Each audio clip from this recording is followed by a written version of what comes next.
You With about did? You 10 finished the minutes whole to spare. thing? Yeah, I Oh have my, about 10 minutes to spare.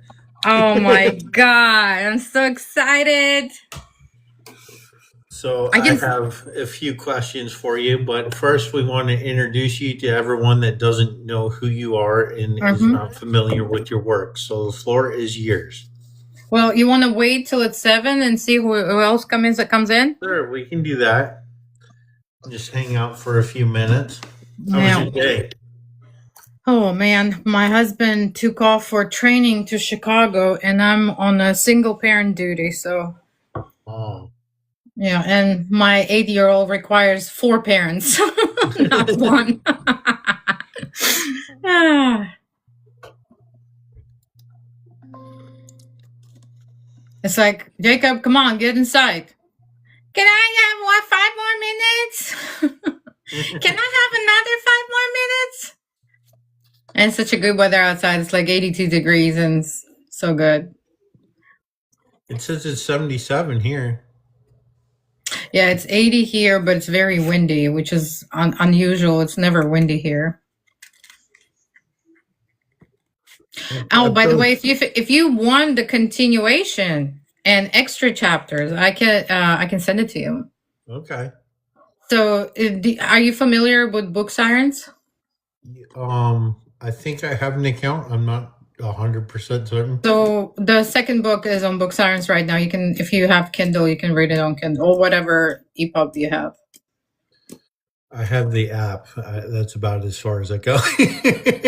That's perfect. Yeah, you can read it anywhere.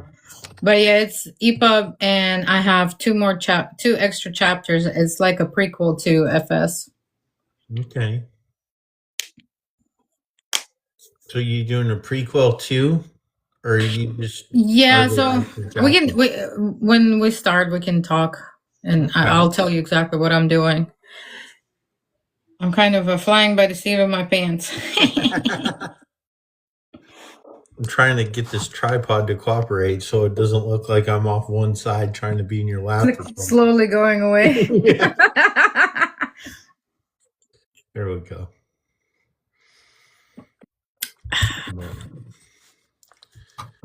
I'm trying to get everyone in here that's normally showing up, but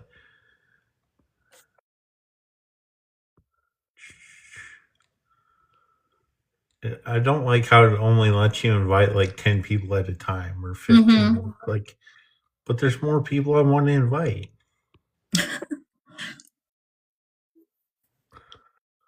Why do you do the interviews and your account on different accounts? Is there a particular Um, reason? the other one I try to use as my author account, and I try to keep it as that. And the reason why I created this one is to be more of an indie advocate and advocate for other indie authors. Does that Okay. make sense? Yes, perfect sense. And everyone knows that I do writing sprints and stuff like that on the other account. And I Mm-hmm. just feel like it'd be too mixed or too mingled. There you go. And plus, it's also nice having backup. If something goes haywire with an account, at least I have a Another one. backup. Mhm. So,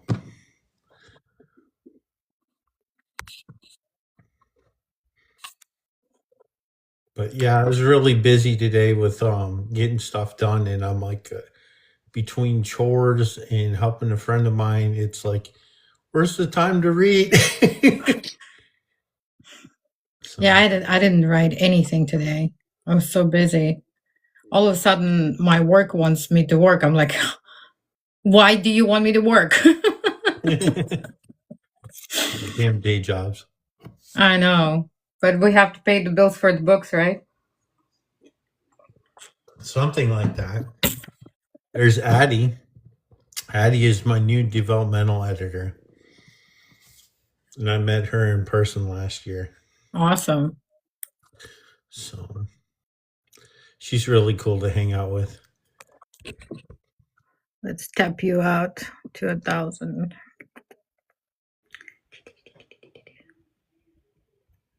My Addie. She says I'm here direct the day.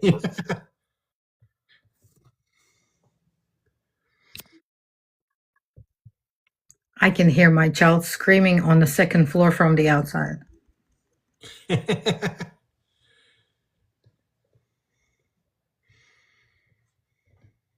I gave my teenager instructions, bring him in 30 minutes. There you go. I think our kids are close in age, at least our older ones. Yeah, my older one is almost 18. I can't believe that. And my second one is 8.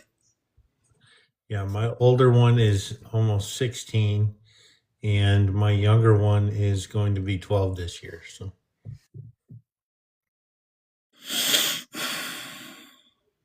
all right, well, let's see who else wants to come around.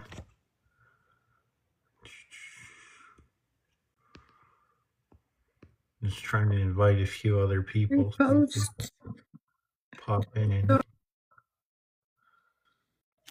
then we'll get started.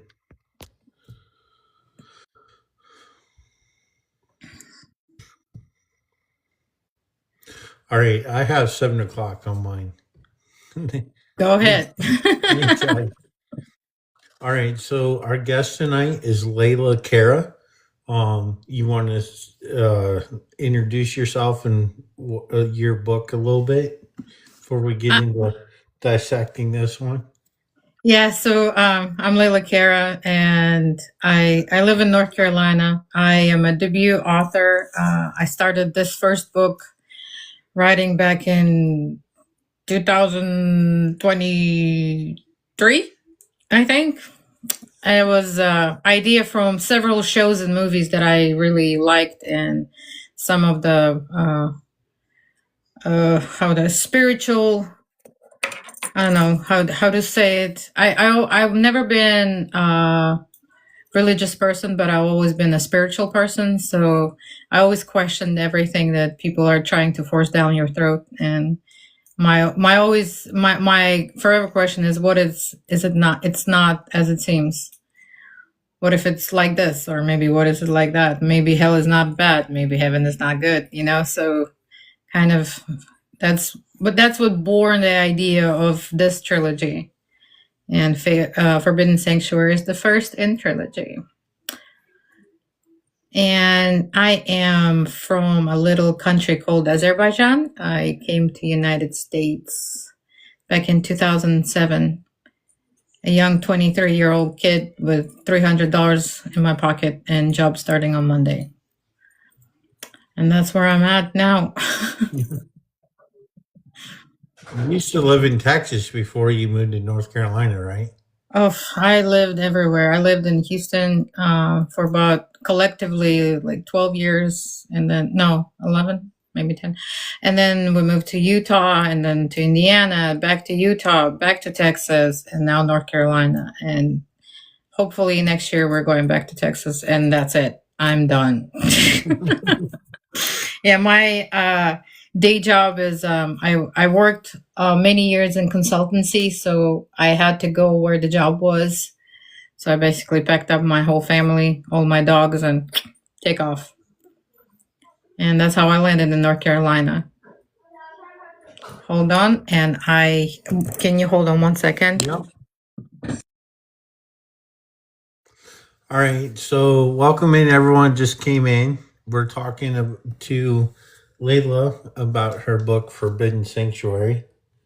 Let me see if I can swap this so we can see the book. There we go. Forbidden Sanctuary. So we're getting ready to dive into it. I'm so sorry about that. You're fine. But he knew I'm an interview, and he started bringing friends into the house. Sounds like he wants to get in trouble with Mom. Yep, he does. All right, I'm ready. All right. So now we got that, and we do know that it's going to be a trilogy. You said something about extra chapters a minute ago. Did you want to talk about that for a minute? Yeah, so what happened is when I wrote the first book, people that started reviewing and posting their reviews and commenting and messaging me, and they're, but what about this and what about that? And kind of the prehistory was all sitting in my head. and I wrote first 2 chapters of Sarah's actual fall, how it happened, and what Kale actually did. So that's 2 prequel chapters to the story. And I didn't know where to put it, so I offered it as a special. If you sign up for my newsletter and you read Forbidden Sanctuary, it's automatically you would receive the 2 extra chapters. And then I was sitting 2 days ago and I thought, maybe I can actually compile many prequel kind of stories into like a novella-sized book. And there will be, let's say, 1.5 between book 1 and book 2. Cool. And then when I start writing third and last one, and the third is going to be a story about Vixia. It's Vixia, Jareth, and Arian. So it will show what happened to them and how they became to be what happened to them. And when I started writing a third one and I wrote about 40,000 words, I'm like, oh, that's a novella too, because it kind of doesn't go with the final battle. So I will have book 1, 1.5, book 2, 2.5, and book 3. Cool. All right, so I'm still trying to wrap my head around the meaning of the title of the book, because like sometimes it's a subtle hint, sometimes it's blatantly obvious, and sometimes it's like, well, you're dealing with 2 different realms in your book, and I don't want to give too much away, but in your words, how'd you come up with the title for your book? So, yeah, Forbidden Sanctuary, it's kind of the forbidden part came out right away, because the story about the main couple of the first book was never supposed to happen, because in the second book you will realize when you read, the higher powers did everything they could not to make that happen, and it still did. So it's forbidden. And the sanctuary was not a place, so to speak, but she found a sanctuary in him. So it's not a place, it's a feeling, or I don't know, a person. A person. It does, yeah. Scribbles, LP said writing a book takes a life. It did. Like the first book was a complete pantser book. My first draft looks nothing like the published copy. It was a completely different story, and it kind of when I sent that to editor, and I, for the first book, I went through development edit first, and then the edit and copy edit, then proof. So I did all of the steps. When she sent me development edit, and she's like, well, the ending is kind of lacking because it's completely different. And I was kind of trying to serve the masses and make it a romantasy, more of the tribunal stuff.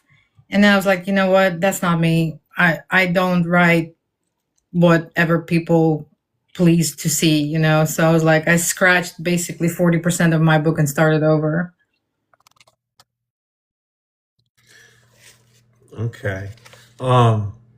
If you guys don't know, we're talking about Kale and is it Sarah, right? Sarah, yes. Yeah. The way they're spelled, I'm like, I'm going to have to ask her what the names are. It's Seraphine, so Sarah, Okay. and Kale.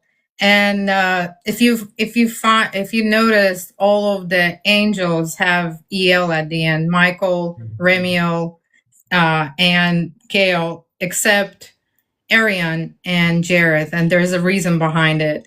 Jareth was never an angel. He was a human before he became an angel. So that's why he's different. And Arian, you will have to read the book 3 to find out why he's Arian. But yeah, there is a meaning behind all of their names. I kind of grabbed very loosely from different epic tales and stuff, and from different like Norwegian sagas. Kale is actually from Norse mythology, and it's basically strong power, something like that. Seraphine is one of the strongest angels, Ceres, so that's where it's from. Michael is Okay. Michael, of course, the Right. archangel. I figured that. And I'm like, I know some of these, but who are these other ones? Yeah. But so what was your favorite story, or what was your favorite scene to write so far? In the first book, um, I don't know if it's a favorite scene. It was actually a very hard scene for me personally to write. Is what she did to her ex-husband at the hotel room, and that was to a certain point coming from a personal experience, and I wanted to show as say from the perspective of a person who's doing it, that again, not everything as it seems. There could be some other powers in, let it be mental health or anything like that, that play into bad things that people do.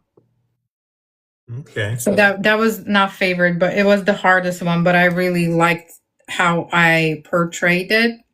I didn't. All of my characters in the book are gray characters. They're neither bad or good. They make bad decisions, but then they do good decisions, and that's how humans are, right? Well, Jeremy and I, that's in the comments, he's one of my mods. We're actually talking the other day about, I don't think there's anything is such, it's a non morally gray character, because Yeah. I think we're all in the morally gray boat just by him being human. Yeah, and that's what the idea behind my whole story that I wrote is, to be as close to human reality as possible in terms of personality. So anyone who can read my story can find one of the characters that is close to them, you know? Welcome in, everyone just came in. As you can see, we have a guest of this week, Layla, and we're talking about her book, Forbidden Sanctuary. Right there. Right here. Yep. That's my baby. Um, is there a common thread in your trilogy that you want people to know about? Common thread? Mm-hmm. Yeah, it's just a humanity, like the human side of choices, right? I made sure to leave my characters a choice to make, right? So it's no matter if it's a good choice or a bad choice, they made that choice. Even no matter how much Celestial Tribunal was trying to strip that choice away from them and cover it with the law and stuff, they still made their choice. So yep, I'm a big believer in fairness, and I'm a big believer that every person creates their own destinies, and that's what I try to portray in the book. Is the choice you make creates what happens to you. Um, you kind of already answered this one earlier, but it's one of the questions I usually ask. But Mm-hmm. how do you come up with material for your stories? I know you led into it a little bit with different shows and different spiritual things. You want to talk Mm-hmm. about that for a minute? Yeah, so I will tell you exactly what it is. So I've always thought about this supernatural aspect of life, if it exists, if it doesn't exist, if it exists, what it looks like, and the what norm is pushing on us. I've never felt like it was fair, and like what if it's not like that? I was always kind of loner and thinker outside of the box, and the first book that really uh, grabbed and kind of set my writing tone when I was a teenager. It was Hunchback of Notre Dame. It's by Victor Hugo, and it's such a dark and human story, and it's full of gothic feeling. And I kind of stayed in there. So there's a period when you're in teenage years, you're emo. I always stayed like that, minus the black clothing. So Yeah, like Constantine, movie Constantine. You can probably, when you read about the hell and the description of a hell in my book, you can kind of see the Constantine type of hell, right? It's all burning and it's desolate, and and then I was a very big fan of show Lucifer, where they, if you take away the murder cases that they were discovering in that show, they the biggest plot was, what if it's not as it seems? What if Lucifer is not the bad guy? What if he's the person who made choice? He made a wrong choice, and that's where he's at. So yeah, I was a big fan, and kind of story started coming to me, and it ended up where it ended up.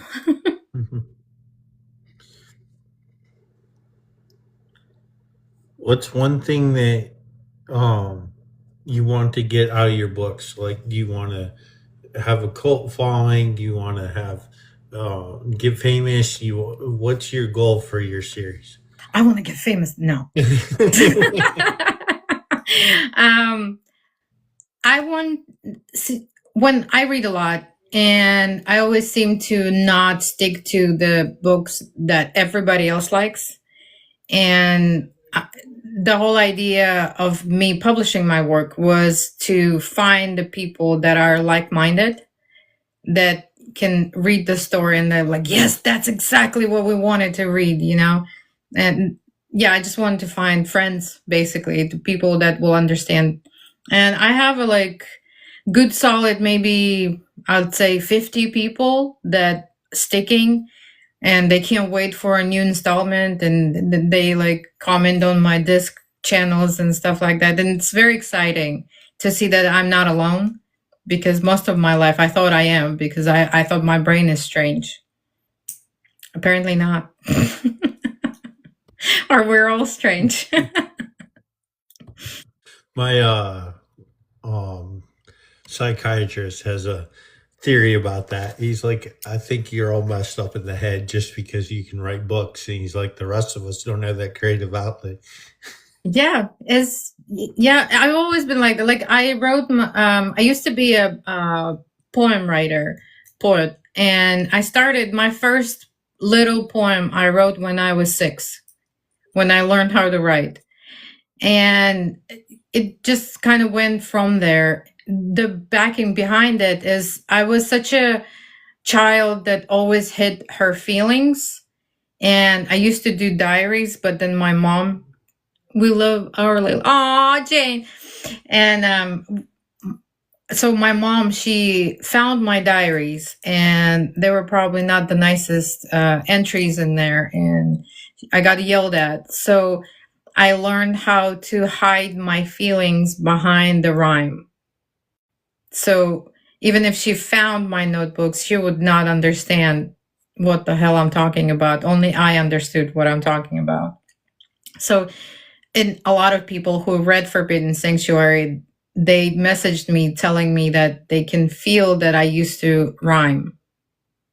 I tried my hardest to get out of that poet mind, and it landed where it landed. It's still there. I can see it. If other people can see it, I can definitely see it. But I've tried to do my best. We got a question from Addie. Will you continue writing fantasy, or is there another genre you want to try?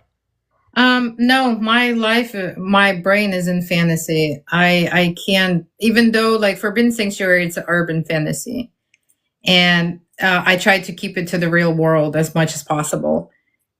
But I always think that even in the real world, there's something else, and I want to discover and explore that something else.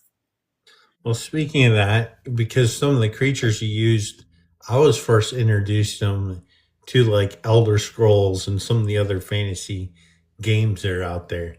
Is there any plans to maybe do an adaptation of the trilogy into like a video game eventually? Or Can you imagine? like My demons are amazing, right? I love them. Yeah, I don't know where they came from. It's like, I don't know, I'll make their lips crack, and they're covered with ash and they stink, and And then I'm like reading, I'm like, oh my God, that's a horrible creature. It would be I fun don't to know. I play mean, as if one somebody though. will pick it up, sure, why not?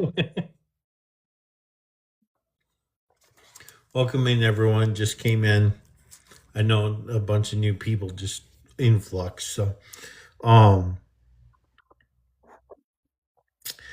we like your book cover a lot, and we're Thank wondering you. where the inspiration came for it. Oh, I like, I don't know, it was just there. I knew I wanted a cut wings. I knew I wanted blood on it, and I knew I wanted to show the blade of mercy in it, and yeah, it's just came out of me. And the second one, this cover, so it's the same wings, but they start falling apart, and you can see like there's bones sticking out and stuff. So it's like the first they're cut, the second one they start to decay, and the third one is going to be amazing. There will be ash imprint of the wings. So I Cool. kind of wanted to show that degradation. Addie says, "What's your favorite character or creature you've created, and why?"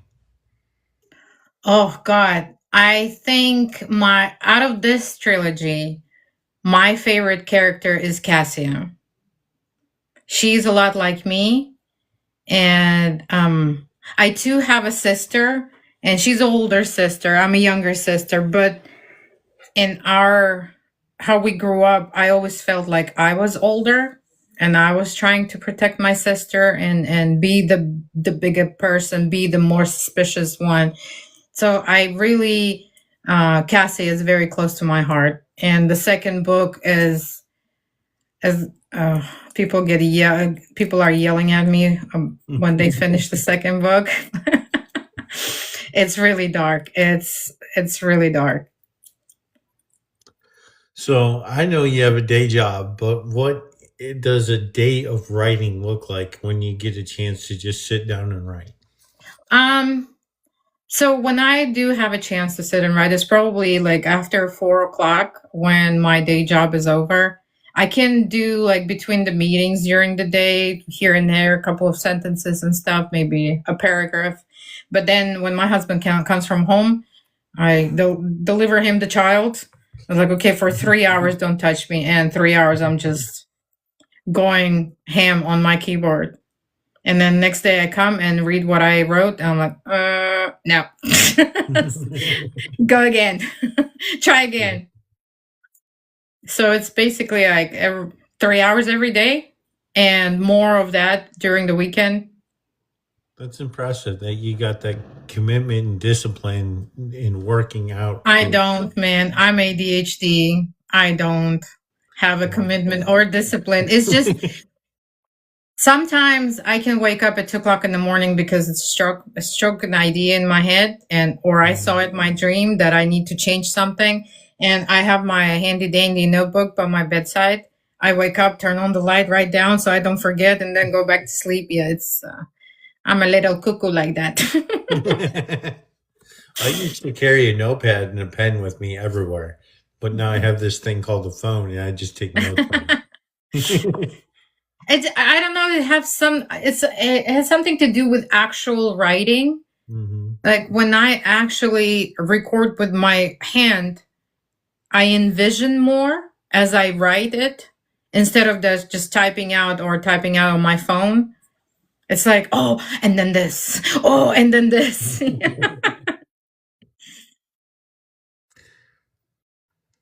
So you said you've been writing since you're about 6 and you got into poetry. What inspired you? Was it to get into writing? Was it just things that you're dealing with as a kid, or how'd that go? Because you're talking about your poems were a little bit dark for your mom to Yeah, yeah. write, and she kind of got annoyed with that, it sounded like, or scared. Well, I when I so I grew up in the country and that was under Soviet Union rule. And when I was 6, the Soviet Union collapsed. And there was a lot of turmoil. There was a civil war. There were shooting on the streets and stuff like that. And there is a lot of things that child of my age should have not seen. And some children brush it off, or they close in and they kind of figure out how to deal with it later. My way of dealing with the sadness and what was happening around me was a pen and paper, because I've never thought or never felt like people around me understood what I was feeling or what I was trying to say. So my best friend was a paper. Okay. I'm going to switch gears for a minute and actually show one of your chapter headings because I think this is pretty cool.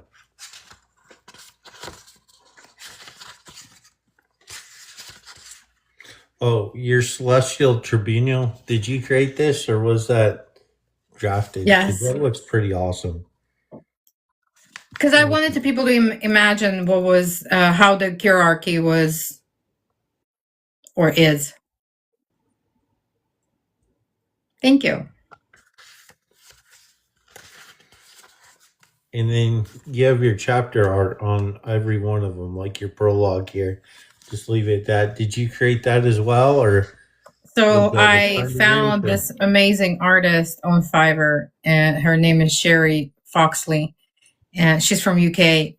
So the first ID, like she drew the cover, and when I wrote the draft, I'm like, oh, this chapters look too empty. I need to put some flair on it. So she basically picked up the same fonts and the same feathers and turned it into the chapter headers. Yeah, I love the fonts that you use, especially like as your chapters and stuff. She's amazing. She basically, so what she does is she sends you like a character sheet or a title sheet or a cover sheet, whatever. And she has like, I don't know, 35 questions for you to answer the most descriptive as you can. And she basically took it out of my brain and put it on the cover. And when I saw the first rendition of the cover, I was like, oh my God, that's exactly what I envisioned. She's amazing. And when like people was like, don't judge the book by its cover, I was like, please do. I paid a lot of money for it. The same designer did the second book, and she's doing the third book. So I will stick for this trilogy. I will still stick with the same designer. That's pretty awesome because it looks I like can show you the character art if you want. As long as it's not spoilers, I don't want people to be. No. It's just the Sarah and Kale. Okay. So they can like see what they look like. One second. Alpi says awesome human art. Yeah, she did this too. Turn around.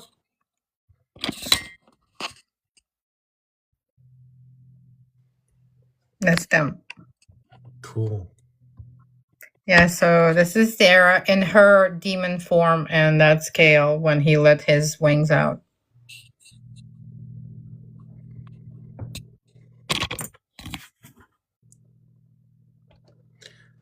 I think I already know the answer to this, but I want to see what your answer is. Okay. Who was your favorite non-spoiler character to off or get rid of? Oh, yeah. Lilith, for sure. So in the original draft, when I wrote my, I don't want to spoil. So the first best bad person was my ultimate bad person. And then I felt like she was falling short on like making a real impact. And I kind of turned Lilith into the bad guy. You know, and there's a reason behind it. Everybody, when they write about Lilith, a like rendition of her story, they always say that she was misunderstood and she was this amazing person. And yes, she was a mother of demons, a mother of vampires, but she was this. And I'm like, what if not? What if she for sure, for real, was a real piece of shit? You know? So I made her a piece of shit.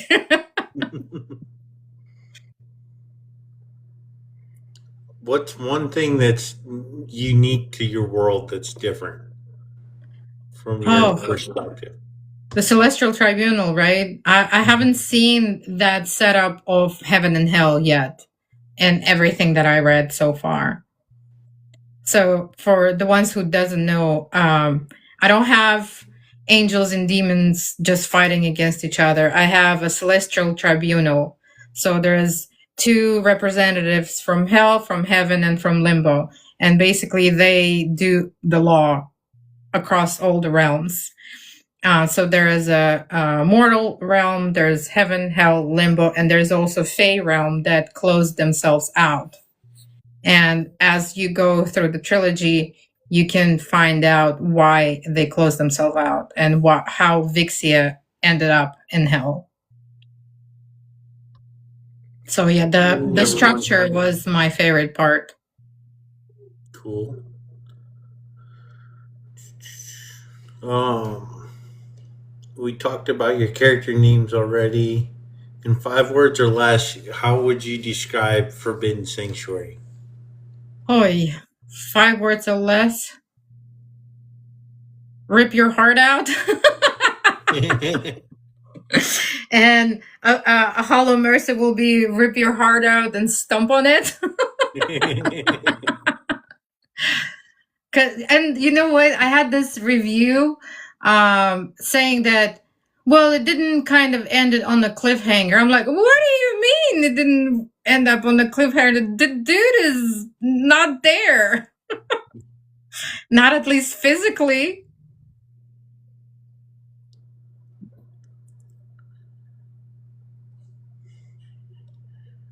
So I know you have the cover. We just saw it of the sequel.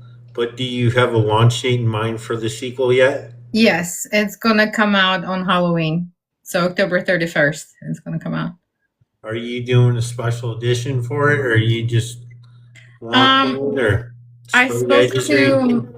spoke to my editor, and I kind of actually want to go back and re-edit Forbidden Sanctuary and maybe take out more metaphors that I used this time. And she said that you need to hold on until you finish the trilogy, and then you go with the special and re-edits and stuff like that. So I'll wait till I'm done. I'm planning on a third one somewhere around probably Mother's Day of 2027.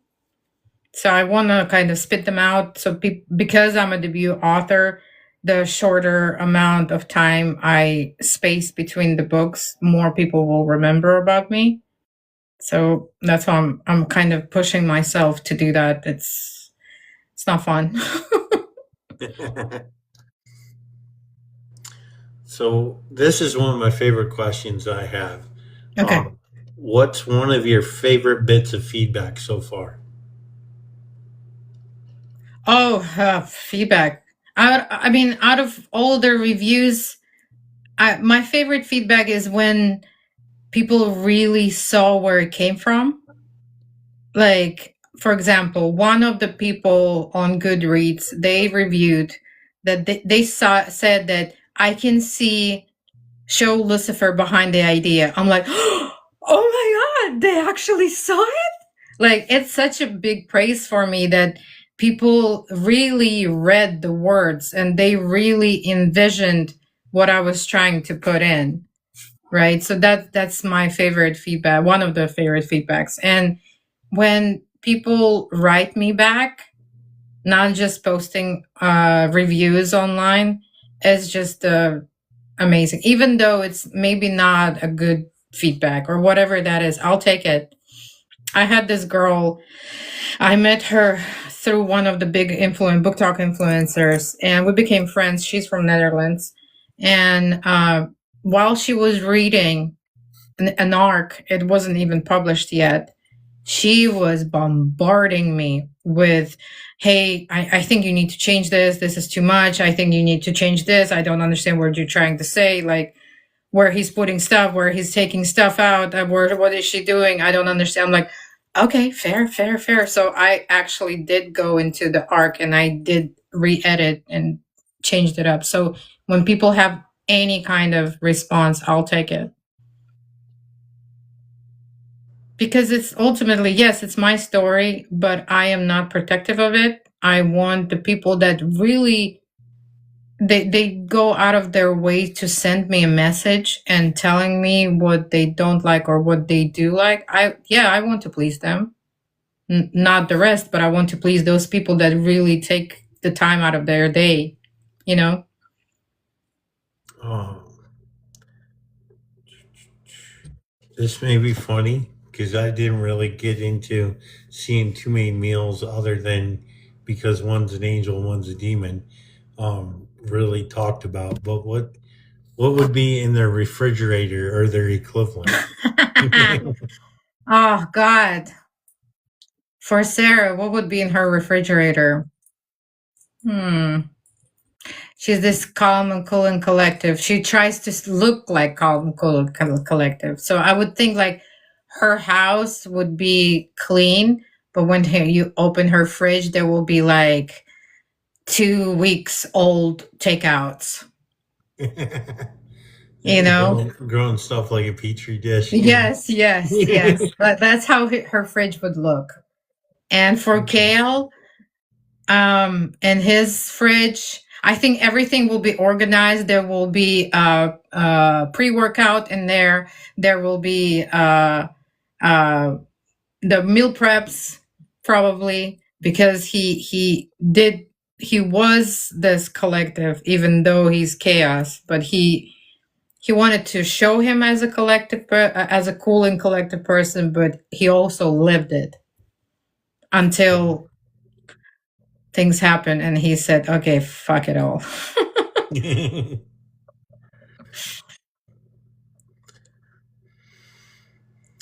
All right. So what's in Sierra's trash can?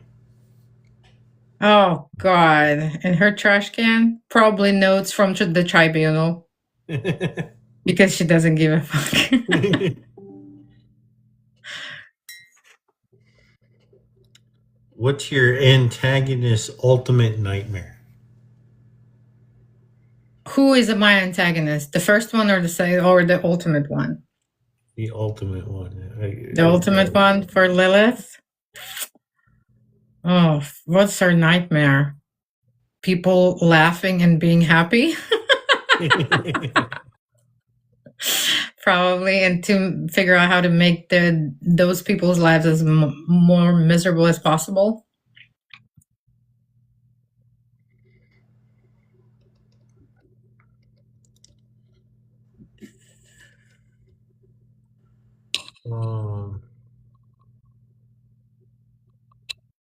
What is a characteristic that readers can identify with about Lilith?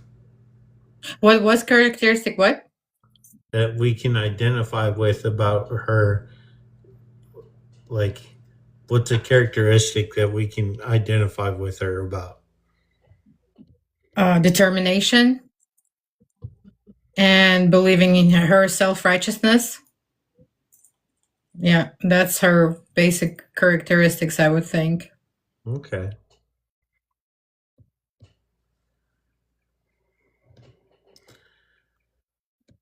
So we might have already covered this, but what's the theme of your book, or generally a one sentence statement about your trilogy? If you want to talk about it. One statement about my trilogy. Oh my God. I want to people imagine, right? Even though yes, it's a darker story, but I want to make people close their eyes and just imagine if that could happen. And a lot of people said that the book is very cinematic. They read it as like a movie, and that's exactly what I was going for. Yeah, I just want people to imagine. Just close and let it go, just take it through.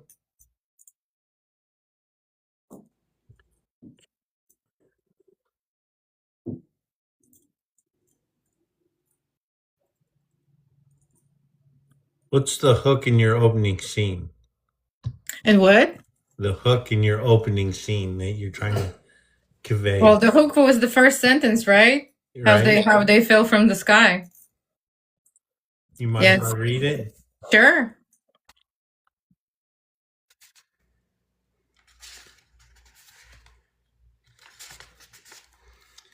The sky did not. Oh, that's the prologue. I'm trying to get Yeah, into that's a hook the. too. Yep, that's a prologue hook.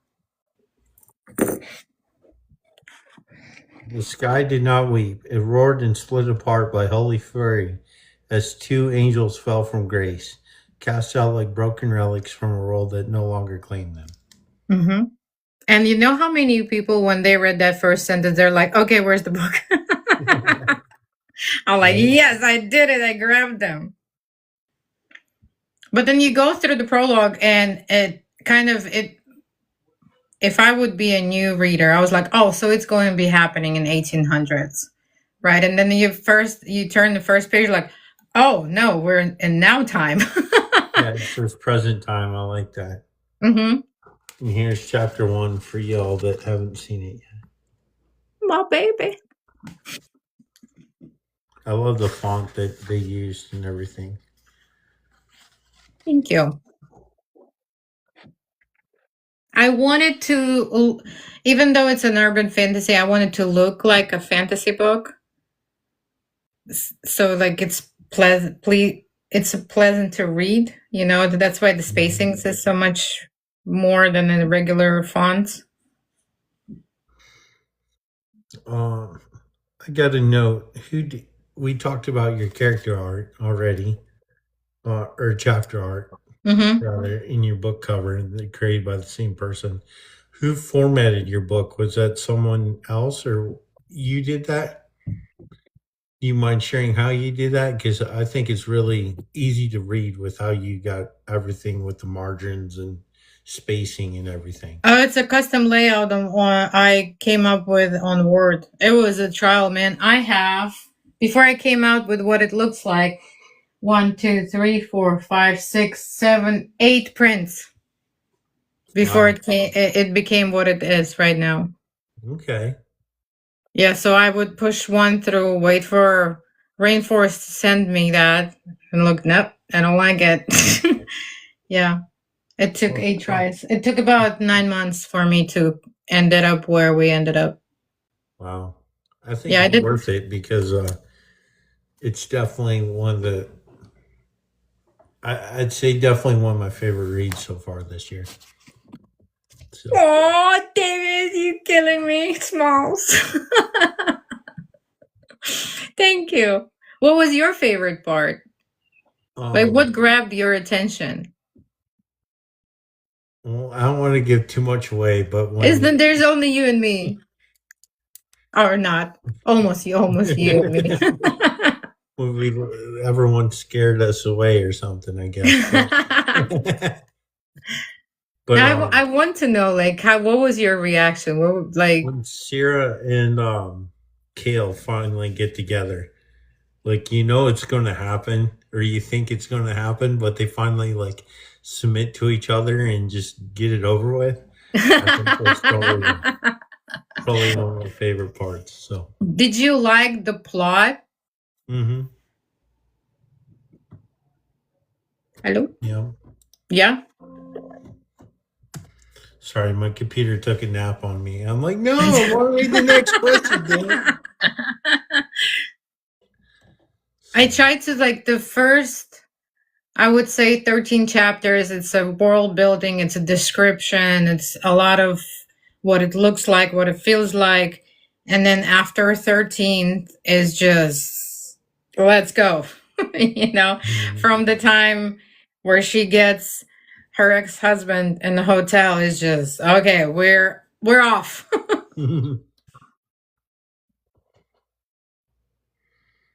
I'll So be when still people come getting to the me like flow their this weekend. chapter, when people come to me like chapter 6 or something, this is very slow. I'm like, just hold on till the chapter 13, and then you will not think that.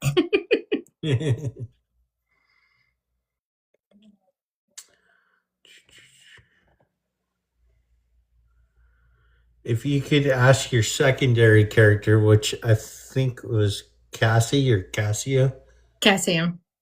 um, one question, what would it be, and what would their answer be? The what? If you would? If you could ask them one question, what would it be, and what would their Oh my answer be? God. I would probably ask her, how are you still standing? Because what what her story goes through in book two, it was, I know how strong of a person I am, and I don't know if I would survive of what happened to her in book two. I actually had to, when I was writing book two, I had to dial down on things that was just coming out of my ears. I was like, no, no, no, no. People will think that's too much. So I had to dial down. But yeah, I would ask her how you were still standing.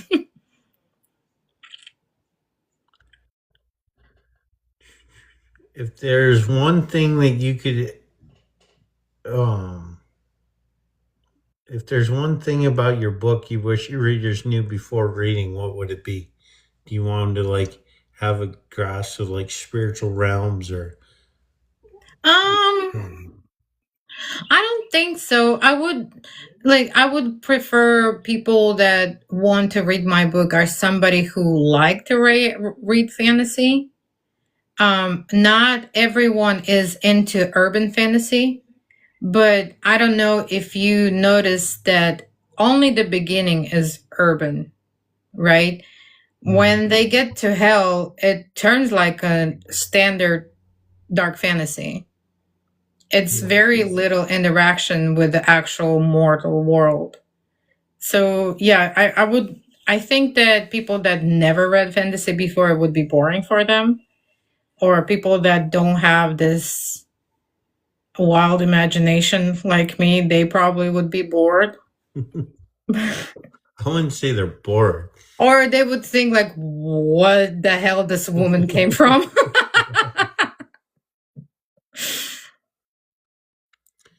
I will say this is the first book in a while that's been more in the fantasy genre. I've read everything so far this year, it feels like, other than just clean romance. It seems like I've read a lot of different books. And That was my kind of idea. I didn't want to, I like, even when my marketing team is trying to market my book, I do not let them to say that's romantasy, because it's not. The love is a secondary plot. It's not the main plot. The main plot is the corruption, right? The main plot is what the celestial tribunal does to people. And yes, there is love. Yes, they get connected, and yes, there is a couple of spicy scenes in there, but it's not the main thing. It's not the main event. And like when there's like, well, but it sells, I'm like, I don't care if it sells. It's, I don't want somebody who expect a a book that will be fun and spicy open this and they will be like, what the hell is this thing? You know. So yeah. um, do you know what the blurb is for your Zon page or not? Like Yeah, of about course your I author wrote bio? it. I You don't want remember it, but I wrote it. me to look it up? Sure. See if it wants to cooperate. If you can find me there, because some people cannot find me there. Well, we're gonna find out. If you look for me through a googly eyes, you can find the page. If you look for me at the Zon, somehow it doesn't show me. I know I ordered it on the Zon and it pops up as one of my searches, but it's hard to find. I never got onto the snowball effect so people can actually find me, because that's apparently what you have to do with the Zon. I actually track more on Sparks than on the Zon. On Sparks, my book is 78th. I didn't know you had your own site too. Mm-hmm. And I read a lot. I write a lot of blogs in there too, like my own short stories and stuff like that, and some of my biography in there too. I tried to do it right, David. It's very expensive. I might be picking your brain later about this because Go ahead, man. so I'm looking into probably creating like a storefront and okay. on my side too, and I'll be probably placing there the character arts pieces and like a bookmarks and stickers and stuff like that. So if somebody wants it, sure, it's there. If you need help with that, Silas knows how to program really well and everything. So pick his brain about it because he might have ideas or shortcuts or whatever that help you with it. So, all right, Alpy, have a great night. Thank you for coming. Yep. Oops.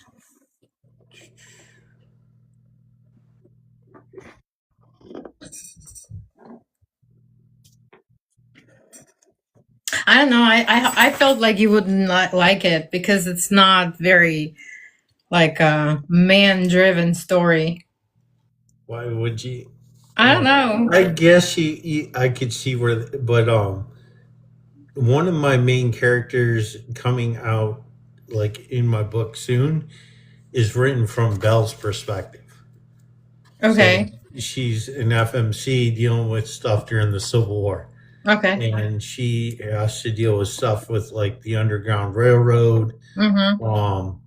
Her best friends are enslaved, and like she's trying to free them, and like all sorts of stuff. And I'm trying to convey like what could have happened to someone that's, for lack of a term, born into the wrong side of things. Does that make sense? Yeah. Like, even though she's in a Southern controlled town or CSA side, whatever you want to call it, she's trying to do the best with what she's given. Yeah. That's basically what Sarah is, right? She's trying to make a lemonade out of the lemons she got. Some people say freeze the lemons and throw them at your enemies, but yeah. So when I read a romantasy, I like to believe that my brain is more like a male driven female mind, and so I wanted to show that not only men can write dark fantasy. And I don't know if I succeeded, but I tried my best. Like one of my favorite authors is Jay Kristoff and Joe Abercrombie. And I really like how they write grim dark.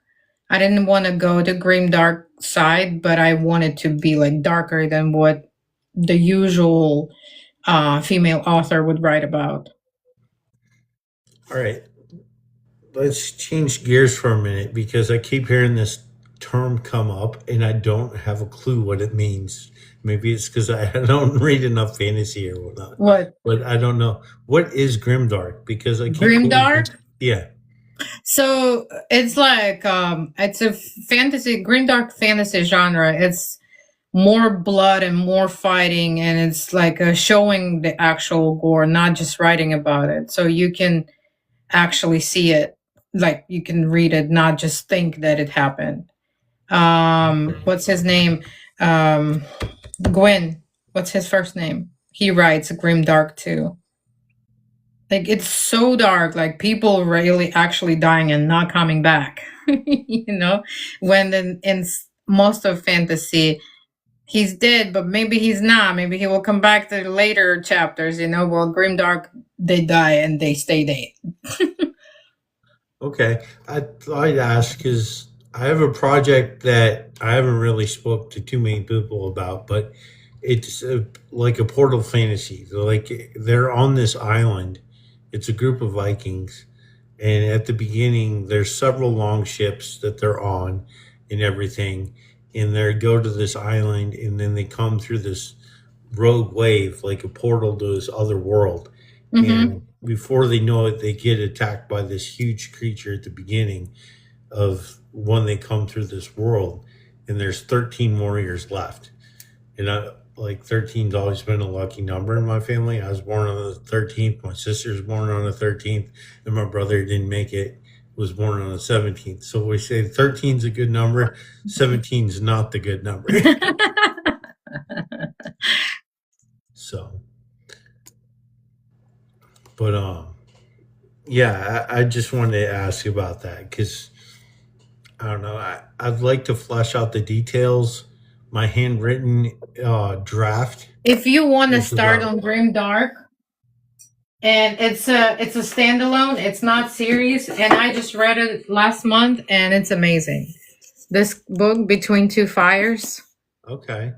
it's written by Christopher Bullman. This is a really good grim dark story. Like, there's a lot of stuff happening in there, and I really liked it. Hey Eddie, hey Lou.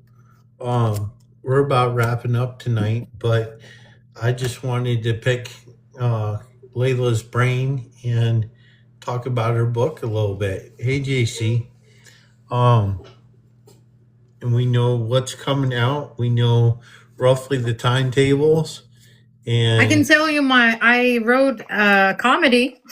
you wrote a comedy. I wrote it's like a medieval rom-com comedy, but it's a tragic comedy, so there's still stuff happening in there. I couldn't go too far from my true self. And it's right here. It's called The Knight Who Would Not Die. I And it's don't see it basically, on your page. Is it? it's How on, is it? if you go on GR, on Goodreads, you can find it there, the description under my authorship. Okay. Yeah, it's not on the Zon yet because it's still in beta. I just sent out to the betas. Okay. It's short read, is like 278 pages. So we can do a pre-order now for your second book, right? Yes, you can. You sure can. And I can give you an arc to read. And the extra chapters. If you message me your email account, I can send it to you. So the comedy was the result of me writing the second book. I basically stopped halfway and I said, I need to get out of this before I do something to myself. I ended up not a very good mental place. And I wrote a comedy. It basically was it's a fever dream comedy, but it took me about 30 days to write it. And then I went back to Hollow Mercy. The Zon is being a pain in the ass right now. Of course. I wanted to pre-order it and just be like have it ready, but it's like we're not going to let you do it without taking a picture of this QR code so you can get into it. I'm like, whatever. I'll do it later. Right? Yeah, I can't wait for my second one to come out because I believe the second one is even better. At least to me it was better, and it really challenged my writing abilities with the second one. And whoever read the arcs already, they said that they can see the improvement. And that's why probably another reason why I don't want to go and re-edit the first one yet is because I want to show the progression of a debut author. Well, this is just my opinion, okay? I think you did everything the right way. Like you got a developmental editor, you got formatting, like everything was spot on because I've Thank read you. books this year from other authors that I struggled to get to or through because they didn't have all the steps. And um, I was talking to Molly and Jeremy and a few others earlier where it felt like I'm almost being a snob on certain books because I'm like, if it's not edited well, I'm not sure if I'm going to spend time. I'm a snob. That's why it's like also it comes from my day job. I have my day job requires for me to be the snob, to be a very particular about the work I produce. And if I don't like something the way it looks, I will never publish it until I like the way it looks. I will never throw something out there into the market. I just get it going. No, I can't do Well, that. I've done that, and then it's like I'm not getting good feedback. I'm just pulling everything. Exactly. Yeah, just So take an extra time and that's do it. that's why shameless plug. But this is my book. It's a Western novella, and uh, Silas helped me do the line copy on it, which made it way better. And we went from 111 pages originally without proper formatting down to 57. Mm-hmm. Hey, Valhalla. You know what really like almost made me tear up is when my editor was done with copy editing the second book. She sent it back to me and she said, I think you have something very special. And she put me through a ringer with the first book. Like she pushed every drop of juice out of me with the first book to make it the way it is right now. And the second book, there was so much more notes in the second one. And when I responded to her, it's like, you either really hated it or you really liked it. And she sent it back to me. I think you have something very special. And if I didn't like it, I would never leave so many notes. And I was like, oh my God. And when you're like, yes, I'm writing for myself. Yes, I'm writing my ideas, but my editor stuck to me through 2 years now. And she keeps giving me accommodations and stuff like that. And I'm like, I don't want to disappoint her. And I think that comes from my childhood. Like for me, you always need to have this figure in front of me that I was afraid to disappoint. And for me right now is my editor. Whatever works. I mean, I think you put out a really good debut. Thank you. I just needs to get out there. We're working on that. Okay. Yeah. it gets some traction. Like, for example, in April, I had about, I would say, 10,000 pages on KU read. That's not bad, in 1 month. So that's pretty good. Like I have probably every other day, 1 or 2 copies are being bought on Amazon. So that's not bad either. But I wish, and my husband's like, but your work is very, very niche. And you have to find a certain person to like that. And I'm like, yes, I know. But still the girl inside me, but see me, like see me, understand me, read it. And when people like some of the bad reviews, they come out and they're like, DNF 2 stars. I couldn't do it past, I don't know, 20%. And I did not know it's an urban fantasy, even though it says urban fantasy. But why would you? I've never done that. Like if I DNF a book, I would never go and poop on another author and write it in big letters. I DNF'd it. Don't say anything. That's the thing. I'm one of those people, like, I have a hard time giving any authors less than 4 stars anyway, unless I'm like, I'm like really on the fence about like doing less than 4 stars for an indie author, like ever.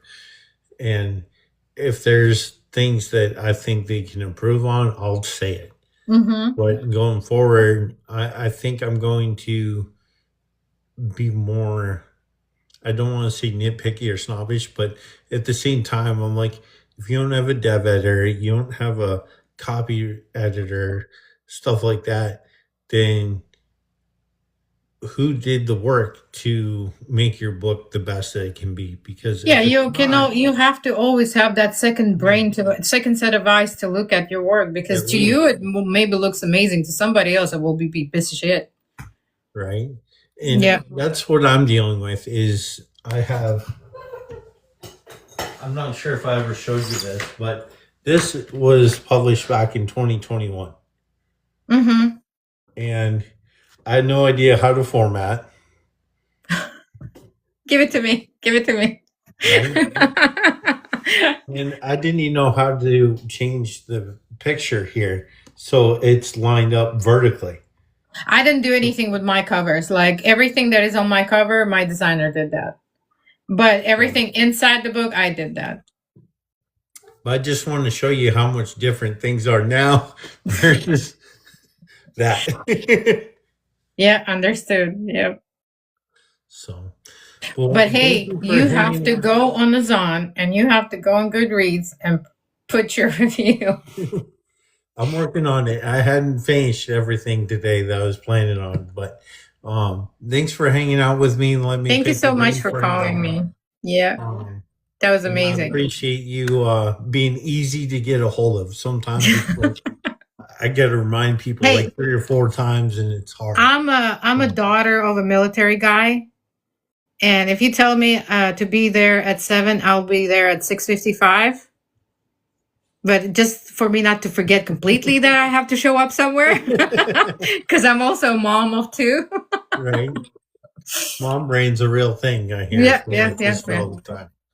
But anyway, y'all have a great night. I Thank do you, not thank know you. if we'll have a guest next week. I have not reached that point. Usually I have this planned about 2 weeks ahead of time. But Go get my book. yeah. So go pick up Layla's book. It's excellently edited. It is her debut, and I really enjoyed it. Thank you. Ugh. Did you get the hardback? Yeah. Oh, We you talked got the about that nice. the other day. Yeah, you did. You got the nice version. Yeah, it's good. All right. I'll see you later, David. All right. Bye. Y'all have a good night. Bye. Bye.